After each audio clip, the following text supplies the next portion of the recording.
ഒരു നിമിഷം കണ്ണുകൾ അടച്ച് സർവശക്തനായ ദൈവത്തിൻ്റെ ശക്തിയുള്ള വചനം ഞങ്ങളുടെ ഹൃദയങ്ങളെ സ്വാധീനിക്കുവാൻ തക്ക വിധം, ഞങ്ങളുടെ ജീവിതങ്ങളെ മാറ്റിമറിക്കാൻ തക്ക വിധം സ്വർഗീയ കൃപകൾ ഞങ്ങളുടെ മേൽ വർഷിക്കപ്പെടട്ടെ. പരിശുദ്ധ അമ്മേ, വിശുദ്ധരെ മാലാഖമാരെ ഞങ്ങൾക്ക് വേണ്ടി പ്രാർത്ഥിക്കണമേ. പിതാവിൻ്റെയും പുത്രൻ്റെയും പരിശുദ്ധാത്മാവിൻ്റെയും നാമത്തിൽ ആമേൻ. സഹോദരങ്ങളെ, നമുക്ക് ഈശോയുടെ സന്നിധിയിൽ ഇന്ന് ഈ വചനം ധ്യാനിക്കുമ്പോൾ ഈശോ പറഞ്ഞ ഒരു കാര്യത്തെക്കുറിച്ച് അല്പസമയം ധ്യാനിക്കാമെന്നാണ് വിചാരിക്കുന്നത്. വിശുദ്ധ ലൂക്കായുടെ സുവിശേഷത്തിൽ 4-ാമത്തെ അധ്യായം, അവിടെ 16 മുതലുള്ള തിരുവചനങ്ങളിൽ ഈശോ സ്വന്തം ദേശത്ത് വരുന്നത് കാണുകയാണ്. അവിടെ വന്ന് ഈശോയ്ക്ക് ഏശയ്യാ പ്രവാചകൻ്റെ പുസ്തകച്ചുരുൾ നൽകപ്പെട്ടു. ഈശോ അത് തുറന്ന് തന്നെക്കുറിച്ച് തന്നെ എഴുതപ്പെട്ടിരിക്കുന്ന ഭാഗം കണ്ടു. എന്നെ അഭിഷേകം ചെയ്തിരിക്കുന്നു, ദരിദ്രർക്ക് സുവിശേഷം കൊടുക്കുവാൻ, ബന്ധിതരെ മോചിപ്പിക്കുവാൻ, കർത്താവിന് സ്വീകാര്യമായ വത്സരം പ്രഖ്യാപിക്കുവാൻ എന്നൊക്കെ പറഞ്ഞ് ഈശോ അത് വായിക്കുകയാണ്. ഇത് വായിച്ചിട്ട് അവിടെ ഇരുന്നു കഴിഞ്ഞിട്ട് പറയുകയാണ്, ഇത് നിങ്ങൾ കേട്ടിരിക്കെ തന്നെ ഇതെല്ലാം പൂർത്തിയായിരിക്കുന്നു. അതായത് ഈശോയിൽ ഇതെല്ലാം നിറവേറിയെന്ന് പറയുകയാണ്. ആ നാട്ടുകാരനാണ് ഈശോ. അതായത് ആ ഒരു ഗലീലി പ്രദേശത്താണ് ഈശോ ജീവിക്കുന്നത്. നസ്രത്തിലാണ് ഈശോ കുഞ്ഞായിരിക്കും മുതൽ വളർന്നു വന്നത്. അപ്പോൾ അവർക്ക് എല്ലാവർക്കും സുപരിചിതനായ ഈശോ സിനഗോഗിൽ കയറി ഇങ്ങനെ ഒരു വചനഭാഗം വായിച്ചിട്ട്, ഇത് നിങ്ങൾ കേട്ടിരിക്കെ തന്നെ അത് നിറവേറിയിരിക്കുന്നു, അതായത് ഈശോയിൽ തന്നെ അത് നിറവേറിയിരിക്കുന്നു എന്ന് പറഞ്ഞപ്പോൾ അവരുടെ മനോഭാവം എന്തായിരുന്നു എന്നതാണ് നമ്മൾ മനസ്സിലാക്കേണ്ടത്. ഇവിടെ അവർ പെട്ടെന്ന് പറയും, ഈശോ പറയുകയാണ്, നിങ്ങൾ പറയും നിങ്ങൾ തന്നെ ഇവിടെ സ്വന്തം നാട്ടിൽ തന്നെ മറ്റ് സ്ഥലങ്ങളിലെല്ലാം പ്രവർത്തിച്ച എല്ലാം അത്ഭുതങ്ങളും ഈ ഞങ്ങളുടെ നാട്ടിൽ തന്നെ പ്രവർത്തിക്കുക, അത് നിന്റെ തന്നെ നാടല്ലേ എന്നൊക്കെ നിങ്ങൾക്ക് ചിലപ്പോൾ മനസ്സിൽ വിചാരം കാണുമായിരിക്കും. പക്ഷേ ഞാൻ നിങ്ങളോടൊരു കാര്യം പറയുകയാണ്. അപ്പോൾ ഈശോ നോക്കിക്കേ, ഈശോ അവരുടെ മനസ്സിൻ്റെ വിചാരങ്ങളെ മനസ്സിലാക്കിയിട്ട് ഈശോ ഒരു കാര്യം പറയുകയാണ്. 2 ഉദാഹരണങ്ങൾ ഈശോ പറയുകയാണ്. ഒരു പ്രവാചകനും സ്വന്തം നാട്ടിൽ വിലമതിക്കപ്പെടുന്നില്ല. എന്നിട്ട് പറയുകയാണ്, 25-ാമത്തെ തിരുവചനം, അതായത് വിശുദ്ധ ലൂക്ക 4:25 പറയുകയാണ്, സത്യം സത്യമായി ഞാൻ നിങ്ങളോട് പറയുന്നു, ഏലിയ പ്രവാചകന്റെ കാലത്ത് ഇസ്രായേലിൽ അനേകം വിധവകൾ ഉണ്ടായിരുന്നു. അന്ന് 3 വർഷവും 6 മാസവും ആകാശം അടയ്ക്കപ്പെടുകയും ഭൂമിയിലെങ്ങും രൂക്ഷമായ ക്ഷാമം ഉണ്ടാകുകയും ചെയ്തു. എന്നാൽ സീദോനിൽ സറപ്തായിലെ ഒരു വിധവയുടെ അടുത്തേക്കല്ലാതെ മറ്റാരുടെയും അടുത്തേക്ക് ഏലിയ അയക്കപ്പെട്ടില്ല. ഈശോ ഒരു കാര്യം പറയാണ്. ഏലിയ എന്ന പ്രവാചകൻ അത്ഭുതകരമായ ദൈവിക സംരക്ഷണം, അവിടെ വരൾച്ച ഉണ്ടാകുന്ന സമയത്ത് കർത്താവ് അവന് ഭക്ഷണം കൊടുക്കുകയാണ്. കാക്കയെ കൊണ്ട് അപ്പം കൊടുപ്പിച്ചു. അവിടെ പ്രത്യേകമായ ഒരു സ്ഥലത്ത് മാത്രം അരുവി ഉണ്ട് എന്ന് മനസ്സിലാക്കിച്ച് അദ്ദേഹത്തെ അങ്ങോട്ടേക്ക് നയിച്ച് അവിടെ ഭക്ഷണം കൊടുത്തു. അവിടുന്ന് അതെല്ലാം കഴിഞ്ഞപ്പോൾ വീണ്ടും ഒരു വിധവയുടെ അടുത്തേക്ക് കൊണ്ടുപോകുക. അതാണ് പഴയ നിയമത്തിൻ്റെ പശ്ചാത്തലം. അത് നമ്മൾ കാണുന്നത് രാജാക്കന്മാരുടെ 1-ാമത്തെ പുസ്തകത്തിൻ്റെ 17-ാമത്തെ അധ്യായം, അതിൻ്റെ 13 മുതൽ 16 വരെയുള്ള തിരുവചനങ്ങൾ. ഈ തിരുവചനങ്ങളിലാണ് നമ്മൾ ഈ സംഭവം കാണുക. അപ്പോൾ ഇവിടെ എന്താ ഈശോ പറയുന്നതെന്ന് അറിയാമോ? ഈശോ പറയുകയാണ്, ഈ ഒരു സ്ത്രീക്ക് എന്തോ ഒരു പ്രത്യേകത ഉണ്ടായിരുന്നു. ധാരാളം വിധവകൾ അവിടെ ഉണ്ടായിരുന്നു. എന്നാൽ ഈ സ്ത്രീക്ക് ഒരു പ്രത്യേകത ഉണ്ടായിരുന്നു. അങ്ങോട്ടേക്കാണ് പ്രവാചകൻ അയക്കപ്പെട്ടത്. അവിടെ എന്താ സംഭവിച്ചത്? അവിടെ ഈ പ്രവാചകൻ ചെന്നപ്പോൾ ഈ സ്ത്രീ ഭക്ഷണം ഉണ്ടാക്കാൻ വേണ്ടി കുറച്ച് വിറക് ചുള്ളി പിറക്കുകയായിരുന്നു. അദ്ദേഹം പറഞ്ഞു, എനിക്ക് കുറച്ച് അപ്പം ചുട്ടു തരിക, എനിക്ക് വിശക്കുന്നുണ്ട്. അപ്പോൾ ഇവള് വേഗം പറയുകയാണ്, ഈ ഞങ്ങൾക്ക് തന്നെ ആകെപ്പാടൊരു ഇത്തിരി അരിമാവ് അവിടെ ഉള്ളത്, അല്ലെങ്കിൽ ഗോതമ്പ് മാവാണ് ഉള്ളത്. ഈ മാവ് കലക്കി കഴിച്ചിട്ട് ഞാനും എൻ്റെ മക്കളും കൂടെ മരിക്കാൻ വേണ്ടി ഒരുങ്ങുകയാണ് എന്ന് പറഞ്ഞാൽ ആത്മഹത്യ എന്നല്ല അതിനർത്ഥം. മറിച്ച് ഇതും കൂടി ഉള്ളൂ, ഇത് കഴിഞ്ഞ് ഞങ്ങൾ ചത്തുപോകത്തേ ഉള്ളൂ, ഞങ്ങൾ ജീവിച്ചിരിക്കില്ല, ഞങ്ങൾ മരിക്കും. അത്രയും നിരാശപ്പെട്ട ഒരു സ്ത്രീയാണ് നമ്മളവിടെ കാണുന്നത്. അപ്പോൾ ഈ സ്ത്രീ പറയുകയാണ്, ഇതും കൂടെ കഴിഞ്ഞ് ഞങ്ങൾ മരിക്കാൻ വേണ്ടി തയ്യാറാകുകയാണ്, ഇതിനകത്ത് നിന്ന് നീയും കൂടെ അപ്പം ചോദിച്ച് ഞാൻ എവിടെ നിന്ന് തരാനാ? ഇതാണ് ഈ സ്ത്രീയുടെ സംസാരത്തിൻ്റെ ഒരു ഉദ്ദേശം, അതിൻ്റെ ഒരു സാരാംശം. പ്രിയ സഹോദരങ്ങളെ, ഈ പ്രവാചകൻ പറയാണ്, ഓക്കെ, അതൊക്കെ നീ ചെയ്തോ, നീ അത് അപ്പം ചുട്ടിട്ട് നിനക്ക് ഇനി അത് തീർന്നു പോയാൽ നീ മരിക്കുവാണ്, മരിക്കേ. പക്ഷേ ഞാൻ പറയുന്ന ആദ്യം നീ ചെയ്തേ, നീ ഇത് കൊണ്ടുപോയി ഒരപ്പം ചൂട്, അതിനകത്തുനിന്ന് നീ ചെറിയൊരു കഷ്ണം അല്ലെങ്കിൽ ഒരു ചെറിയൊരു അപ്പം എനിക്ക് ചുട്ടുകൊണ്ടുപോവാ, ഞാനത് കഴിക്കട്ടെ, അതിന് ശേഷം എന്താ സംഭവിക്കുന്നത് നോക്കിയിട്ട് അതനുസരിച്ച് പ്രവർത്തിക്കുക. സഹോദരങ്ങളെ, ഈ സ്ത്രീക്ക് ഉള്ള കുഞ്ഞുങ്ങൾക്കും കൂടി കഴിക്കാൻ പോലും ഇല്ലാത്ത ആ മാവിൽ നിന്ന് ആ സ്ത്രീ ഈ പ്രവാചകൻ പറഞ്ഞ വാക്ക് കേട്ടുപോയി ഒരു ചെറിയ അപ്പം ഉണ്ടാക്കി പ്രവാചകൻ കൊടുത്തു. പ്രിയ സഹോദരങ്ങളെ, പ്രവാചകൻ അത് ഭക്ഷിച്ചു. തൽക്ഷണം എന്താ സംഭവിച്ചതെന്നറിയാമോ? അവിടെ അവളുടെ മാവ് കുഴച്ച കലത്തിൽ മാവ് വർദ്ധിച്ചു വന്നു. ആ ക്ഷാമം തീരുന്നത് വരെ പിന്നെ അവൾക്ക് അപ്പത്തിനോ ഭക്ഷണത്തിനോ കുറവ് വന്നിട്ടില്ല. ഇതാണ് ഈശോ പറയുന്നത്. ഒത്തിരി വിധവകളുണ്ടായിരുന്നു, കുറേ പേര് പട്ടിണി കിടന്ന് മരിച്ചോന്ന് ആർക്കറിയാം. പക്ഷെ ഈ ഒരൊറ്റ വിധവയുടെ അടുത്തേക്കാണ് പ്രവാചകൻ അയക്കപ്പെട്ടത്. എന്തുകൊണ്ടായിരിക്കും ആ ഒറ്റ സ്ത്രീയെ, ആ ഒറ്റ വിധവയെ ദൈവം തിരഞ്ഞെടുത്തത്? അതുപോലെ തന്നെ രണ്ടാമത് ഈശോ വീണ്ടും പറയുകയാണ് 27-ാമത്തെ, അതായത് വിശുദ്ധ ലൂക്കായുടെ സുവിശേഷം 4-ാമത്തെ അധ്യായത്തിൻ്റെ 27-ാമത്തെ തിരുവചനം. എലീശ പ്രവാചകന്റെ കാലത്ത് ഇസ്രായേലിൽ അനേകം കുഷ്ഠരോഗികൾ ഉണ്ടായിരുന്നു. എന്നാൽ അവരിൽ സിറിയാക്കാരനായ നാമാനല്ലാതെ മറ്റാരും സുഖമാക്കപ്പെട്ടില്ല. സിറിയാക്കാരനായ നാമാൻ എന്തൊരു പ്രത്യേകത ഉണ്ടായിരുന്നു. എന്താ ഇതിൻ്റെ പശ്ചാത്തലം നിങ്ങൾക്കറിയാമെന്ന് ഞാൻ വിചാരിക്കുകയാണ്. അതായത് സിറിയയിൽ ഒരു രാജാവിൻ്റെ പ്രധാനപ്പെട്ട ഒരു ഒരു സർവാധിപനായിരുന്നു ഈ പറയുന്ന നാമാൻ. നാമാന് കുഷ്ഠം വന്നു. കുഷ്ഠം വന്നു കഴിഞ്ഞാൽ എന്ത് ചെയ്യും? അപ്പോൾ ഈ നാമാൻ്റെ വീട്ടിൽ ഒരു ഇസ്രായേൽക്കാരി സ്ത്രീ, ഒരു പെൺകുട്ടി വീട്ടുവേലൊക്കെ ഉണ്ടായിരുന്നു. കാരണം ഇവിടുന്ന് അടിമകളായി കൊണ്ടുപോയവരെ പലരുടെ വീടുകളിലേക്ക് വീട്ടുവേലയ്ക്ക് കൊടുത്ത് അങ്ങനെ നാമാൻ്റെ വീട്ടിൽ ഇങ്ങനെ ഒരു ഇസ്രായേൽക്കാരി സ്ത്രീ ഉണ്ടായിരുന്നു, ഒരു യഹൂദ സ്ത്രീ ഉണ്ട്, ഒരു പെൺകുട്ടി ഉണ്ടായിരുന്നു. ഈ പെൺകുട്ടി ഈ യജമാനൻ്റെ നാമാൻ്റെ കുഷ്ഠം കണ്ടിട്ട് പറയുകയാണ്, ഹോ, എൻ്റെ യജമാനൻ ഇസ്രായേലിലായിരുന്നെങ്കിൽ, ജീവിക്കുന്ന ദൈവമുള്ള സ്ഥലത്തായിരുന്നെങ്കിൽ എൻ്റെ യജമാനനെ എൻ്റെ ജീവിക്കുന്ന ദൈവം സുഖപ്പെടുത്തിയനെയല്ലോ. ഇത് ഈ യജമാനത്തിയോട്, ഈ നാമാൻ്റെ ഭാര്യയോട് ഇവൾ പറഞ്ഞപ്പോൾ അത് നാമാൻ അറിഞ്ഞു. വേഗം രാജാവിൻ്റെ അടുത്ത് ചെന്നു. രാജാവ് ഈ നാമാന് ഒരു കത്ത് കൊടുത്ത് ഇസ്രായേലിലേക്ക് വിടുകയാണ്. അവിടെ യഹൂദരുടെ രാജാവിൻ്റെ അടുത്തേക്ക് വിടുകയാണ്. എന്നിട്ട് പറയുകയാണ്, അങ്ങ് ദയവായി ഇവൻ്റെ കാര്യത്തിൽ ഇടപെടണം, ഇവനെ സുഖപ്പെടുത്തണം. രാജാവിന് സൗഖ്യപ്പെടുത്താൻ അറിയത്തില്ലാത്തതുകൊണ്ട് രാജാവ് അസ്വസ്ഥതപ്പെട്ടു, വസ്ത്രം കീറി. പെട്ടെന്ന് ഈ വാർത്ത പ്രവാചകൻ്റെ അടുത്തെത്തി. പ്രവാചകൻ്റെ അടുത്തെത്തിയപ്പോൾ പ്രവാചകൻ പറയാണ്, നീ അവനെ എൻ്റെ അടുത്തേക്ക് വിട്, ജീവിക്കുന്ന ദൈവത്തെ ഞാൻ അവന് പരിചയപ്പെടുത്തി കൊടുക്കാം. സഹോദരങ്ങളെ, അങ്ങനെ നമ്മൾ കാണുന്നത് ഇവിടെ ചെന്നപ്പോൾ ഈ പ്രവാചകൻ പറയുകയാണ്, നീ പോയി ആ ജെറുസലേമിലെ അവിടുത്തെ നദിയിൽ നീ ഒന്ന് 7 പ്രാവശ്യം മുങ്ങിപ്പൊങ്ങുക, 7 പ്രാവശ്യം കുളിക്കുക.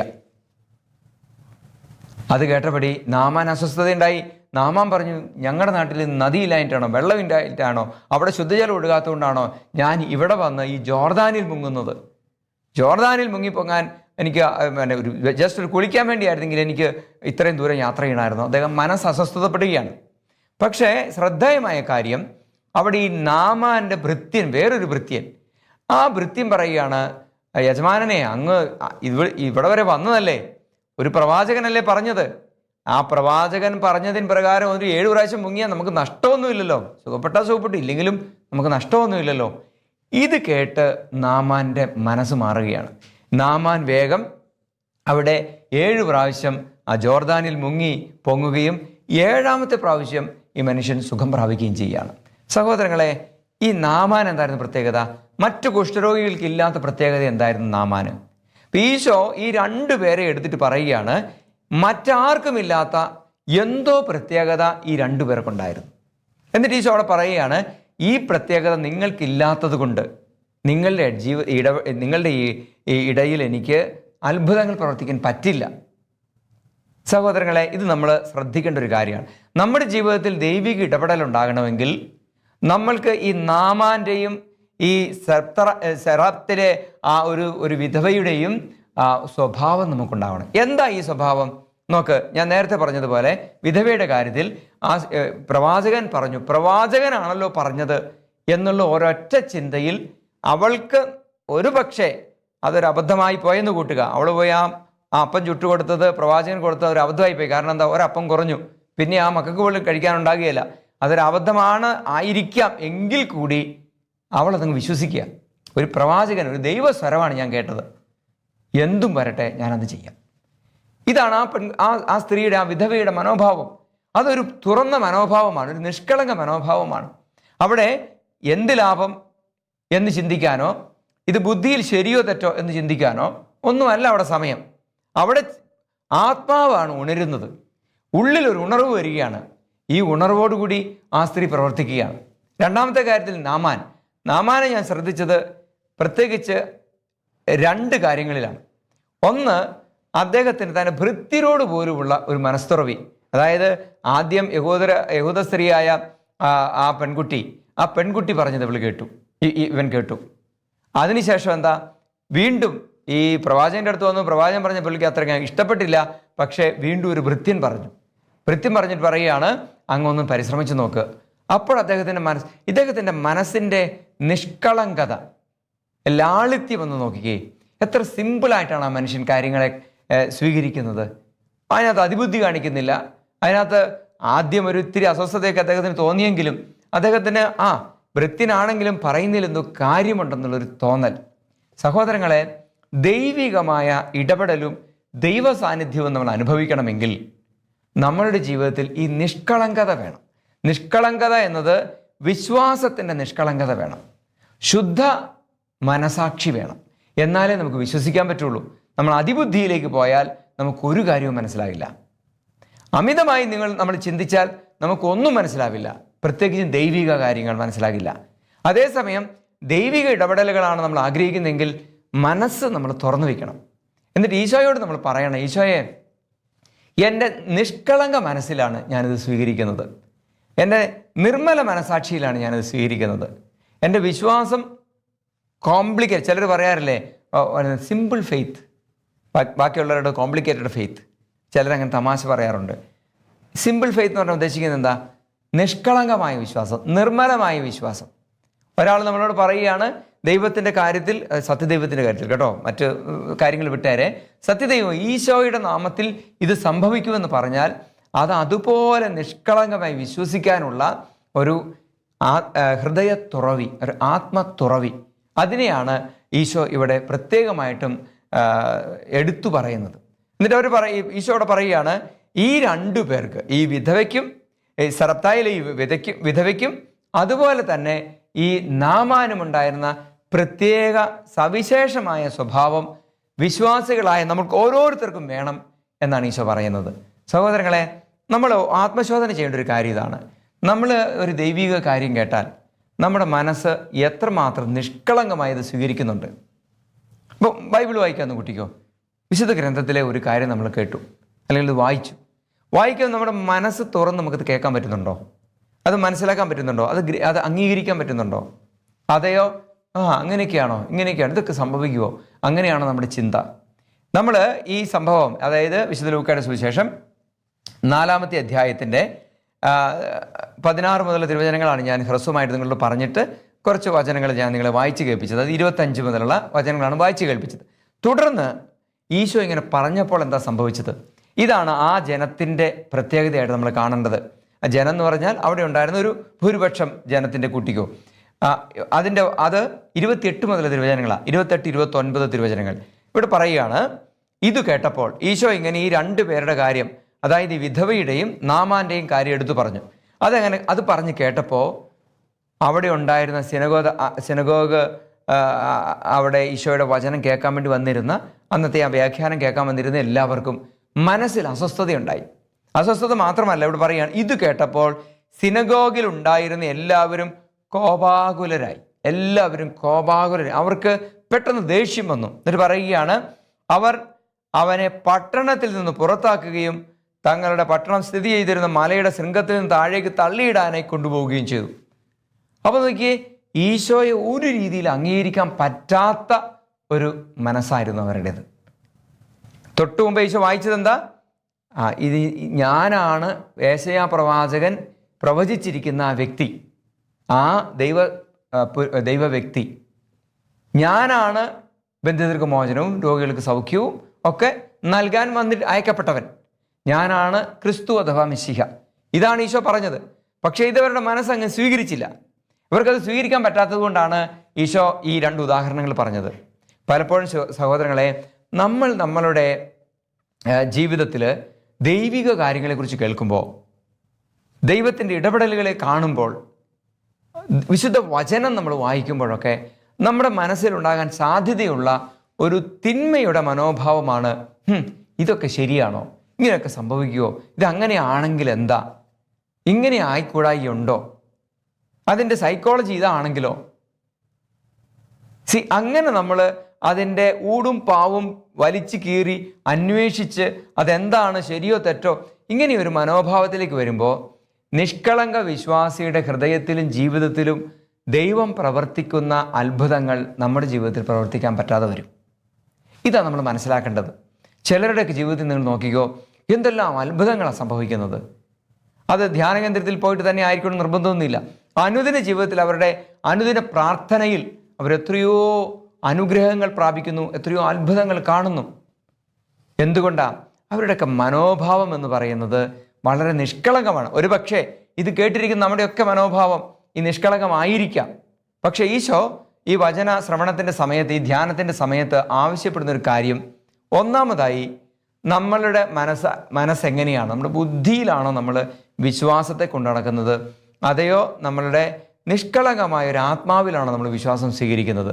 ഇതൊന്നും നമ്മളൊന്ന് പരിശോധന ചെയ്യണം. അങ്ങനെ പരിശോധിച്ചതിന് ശേഷം നമ്മുടെ ജീവിതത്തിൽ വരേണ്ട മാറ്റങ്ങൾ നമ്മൾ നമ്മുടെ ജീവിതത്തിലേക്ക് കൊണ്ടുവരണം. ഇത് ഒന്നാമത്തെ കാര്യം. അപ്പോൾ രണ്ടാമത്തെ കാര്യം എന്ന് പറയുന്നത് എന്താണെന്നറിയാമോ?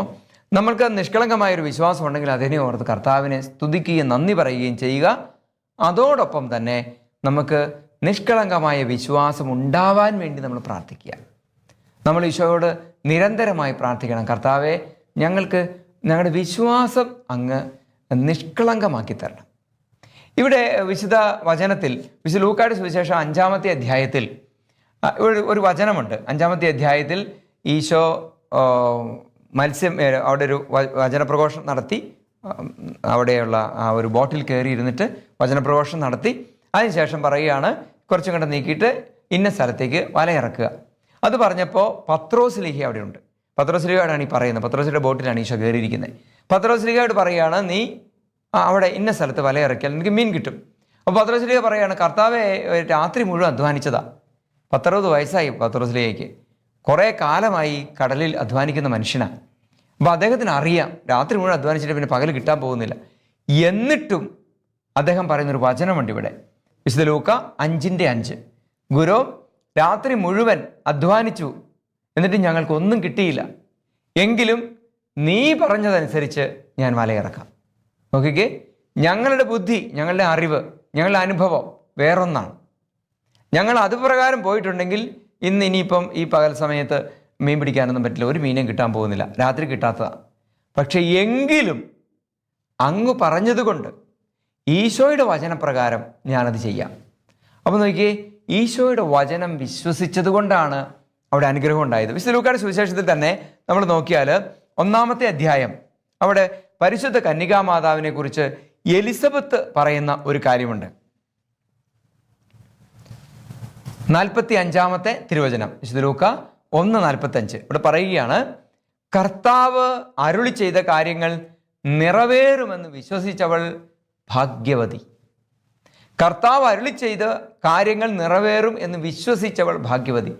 പരിശുദ്ധ കന്യകാമാതാവിന് ഈ പറഞ്ഞ കാര്യങ്ങളൊന്നും നിറവേറുമെന്ന് വിശ്വസിക്കുവാൻ മാനുഷികമായി യാതൊരു ന്യായവുമില്ലായിരുന്നു.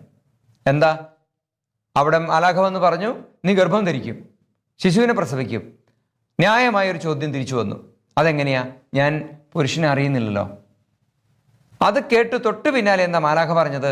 മാലാഖ പറഞ്ഞു, അതിനെക്കുറിച്ച് നീ അധികം വിഷമിക്കണ്ട, പരിശുദ്ധാത്മാവ് നിന്റെ മേൽ വരും, അത്യുന്നതിൻ്റെ ശക്തി നിന്റെ മേൽ ആവസിക്കും, അപ്പോൾ ഇതെല്ലാം സാധ്യമാകും. സഹോദരങ്ങളെ, പരിശുദ്ധാത്മാവ് വരും, അത്യുന്നതിൻ്റെ ശക്തി നിന്നിൽ ആവസിക്കും എന്ന് പറഞ്ഞ നിമിഷം പരിശുദ്ധ കന്യകാമാതാവിനെ നിഷ്കളങ്കമായ വിശ്വാസത്തിൽ പരിശുദ്ധ അമ്മ സ്വീകരിച്ചു.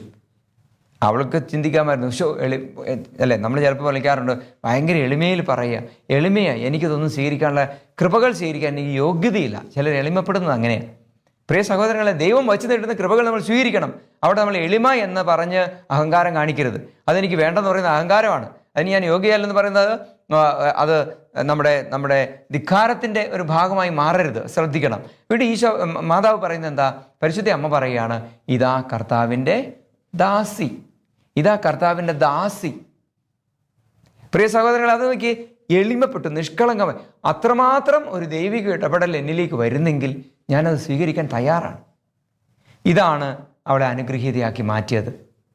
സഹോദരങ്ങളെ, വിശുദ്ധ മർക്കോസിൻ്റെ സുവിശേഷത്തിലുള്ള 5-ാമത്തെ അധ്യായത്തിലൊരു സംഭവം ഉണ്ടല്ലോ, രക്തസ്രാവക്കാരിയായ സ്ത്രീ, ധാരാളം നമ്മൾ കേട്ടിട്ടുള്ളതാ. അവൾ എന്താ ചെയ്തത്? അവൾ വിശ്വസിച്ചു. അവൾ ഈശോയെക്കുറിച്ച് കേട്ടു. അവൾ പലയിടത്തും പോയതാ.